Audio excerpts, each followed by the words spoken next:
Olá, sejam todos muito bem-vindos a mais um vídeo do nosso curso de Lógica de Programação com C. Nesse vídeo eu vou estar mostrando para vocês um pouco sobre o depurador do CodeBlocks. Então, quando eu fui executar o depurador pela primeira vez, eu tive um pequeno problema em relação à execução dele junto ao terminal Xterm, né? Aí eu acabei, depois de um tempo pesquisando, que o problema se tratava de um parâmetro que impedia com que eu conseguisse depurar de forma correta aqui no CodeBlocks. Então, para evitar qualquer tipo de problema, para quem está usando Linux junto comigo, estarei mostrando para vocês como que a gente pode estar arrumando isso. A gente vai aqui em Compiler, Settings, Compiler aqui em cima. E em Global Compiler a gente vai descer um pouco e a gente vai encontrar isso aqui, ó. E o que significa esse menu G, né? Esse menu G ele produz símbolos que vão fazer com que o depurador consiga depurar o programa em questão. Então ele cria símbolos especiais dentro do arquivo binário, né? Ele vai gerar um arquivo binário com esses símbolos especiais. Isso vai permitir com que o depurador consiga se localizar e ser executado. Sem isso a gente não consegue depurar o arquivo por problemas relacionados à compilação. Ele precisa desses símbolos para poder depurar o arquivo, o programa no caso. E aqui embaixo a gente tem só afastar aqui um pouco, temos o -all. Esse -all serve como avisos para os erros mais comuns do compilador. Claro que existe outras opções para retorno de erros, mas por padrão vamos habilitar somente esse. Isso aqui ajuda bastante na hora que a gente estiver compilando e depurando os nossos programas. E caso tenha esse aqui, o "-s" ativado, marcado, você desmarca, porque ele faz justamente o contrário do "-g". Ele diminui e remove alguns símbolos, impedindo a depuração e até mesmo informações úteis sobre o arquivo, como localização, versão do programa, etc. Então isso aqui a gente tem que desabilitar. A gente dá OK. E agora nós vamos agora ver como funciona, né, um depurador. Aqui no CodeBlocks, nós primeiro temos que definir breakpoints. Breakpoints nada mais é do que são pontos de quebras. Quando eu coloco um breakpoint nessa linha aqui, ó, isso significa que o programa vai executar toda essa linha sem parar. Porém, quando ele chegar nessa bolinha vermelha, nessa bola vermelha, ele irá parar e a partir daí ele irá executar linha após linha, de acordo com o que a gente vai instruir no depurador. Então vamos executar, né?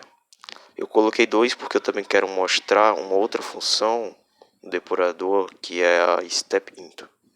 Mas antes eu vou mostrar para vocês o início dele.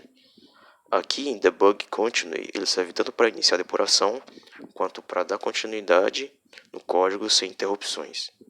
Então vamos executar. Vamos esperar que dê certo.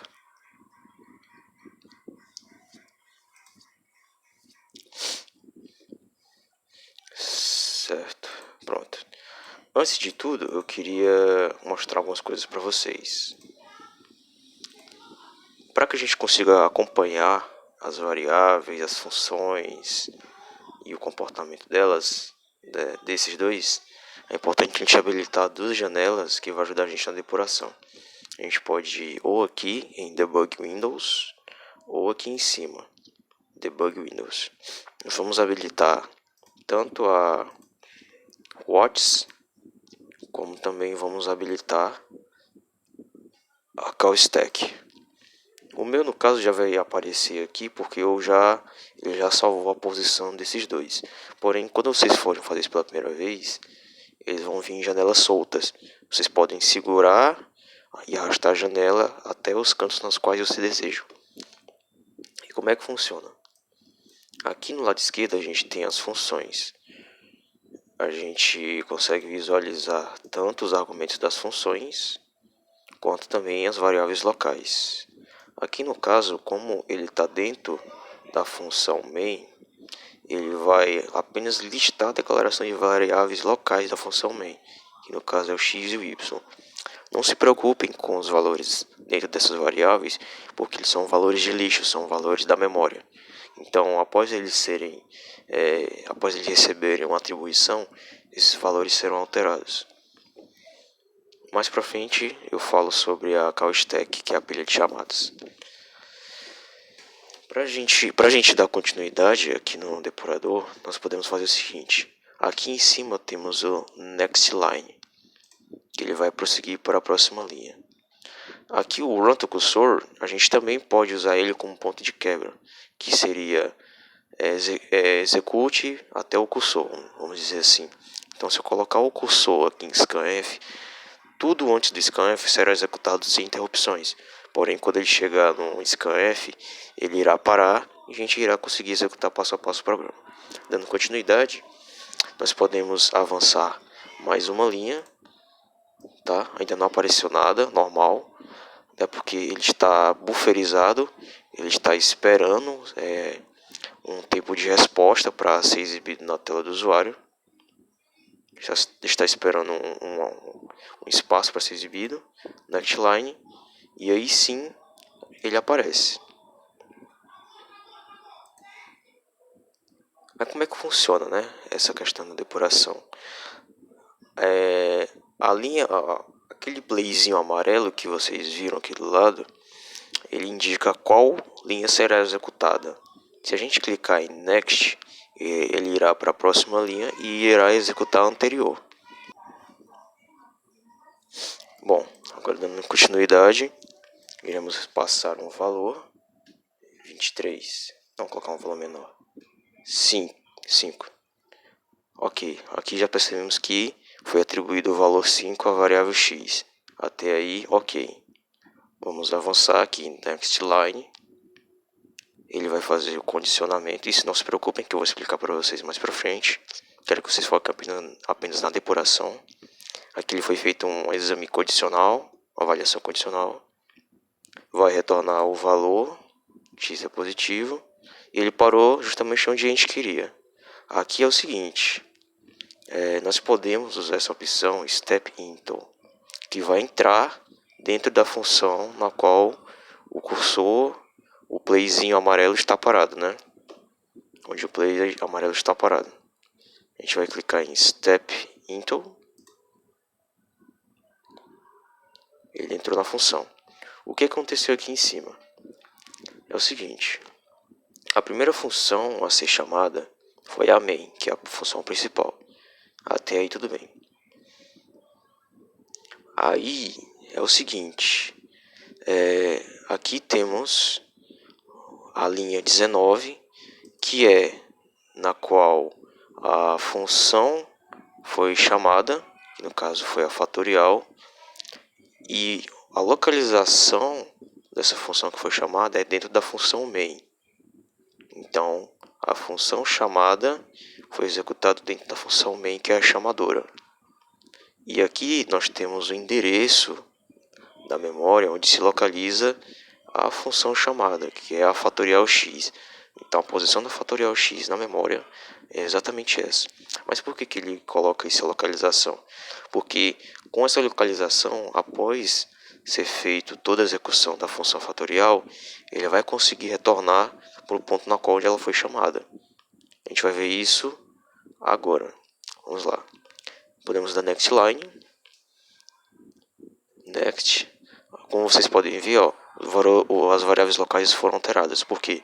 Porque ele mostra apenas as variáveis locais dentro de uma determinada função.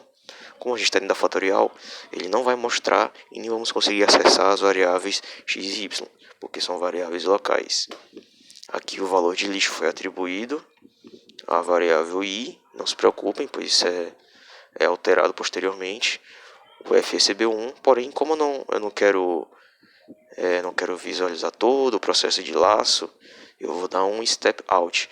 Step out vai sair da função e vai retornar para onde ela foi chamada. E tudo que está aqui dentro será processado, será executado. Como a gente vai ver aqui do lado. Step out. Pronto.